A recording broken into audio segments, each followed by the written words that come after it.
ఈరోజు చాలా మంది అంటే అసలు పరలోకం మీద శ్రద్ధే లేదు జనాలకి. ఉందా అసలు పరలోకం అంటే నవ్వులాటే, అది ఎవడు చూసి వచ్చాడు బ్రదర్, అది ఉందో లేదో, ఎవడు చూసి వచ్చాడు బ్రదర్, మీరు ఏమైనా వెళ్ళారా, ఏదో పెద్ద ఉన్నట్టుగా చెప్పేస్తున్నారు అంటారు. నాయన మహానుభావ, పరలోకం చూసి నమ్మేది కాదు. ఫస్ట్ అది గర్భంలో పిండ దశలో ఉన్నప్పుడు భూలోకాన్ని కూడా నువ్వు చూసి నమ్మలా. అమ్మ కడుపు ఎంత ఉంటుంది చెప్పండి, అమ్మ కడుపు ఎంత ఉంటది. ఎంత కడుపులో ఉన్నోడికి అరే ఇది కాదురా, పెద్ద భూలోకం ఉండిద్ది, ఆ భూలోకంలో పెద్ద పెద్ద చెట్లు ఉంటాయి, ఆ భూలోకంలో యాంజిల్ లాంటి అతి పెద్ద జలపాతాలు ఉంటాయి, కృష్ణానది ఉంటుంది, గోదావరి ఉంటుంది, మహాసముద్రాలు ఉంటాయి, పసిఫిక్లు ఉంటాయి, ఎవరెస్టులు ఉంటాయి, హిమాలయ పర్వతాలు ఉంటాయి, డిజర్ట్స్ ఉంటాయి, ఎడారులు ఉంటాయి అని చెప్తే వాడు నవ్వుకుంటున్నాడు గనక ప్రాణం ఉంటే.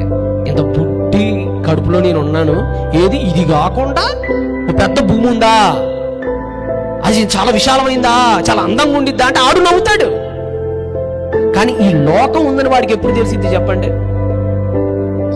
అమ్మ కడుపును దాటినప్పుడు తెలుస్తుంది ఆడికి, ఆ బొడ్డోడికి. అప్పుడు ఆడికి చెప్పినా అర్థం కాదు.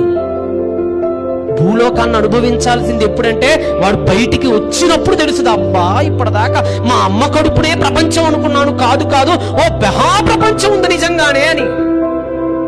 అలానే ఈ భూలోకం ఒక అమ్మ కడుపు అనుకుంటే ఈ భూలోకంలో ఉన్నవాడికి అర్థం కాదు ఆ మహాలోకం గురించి.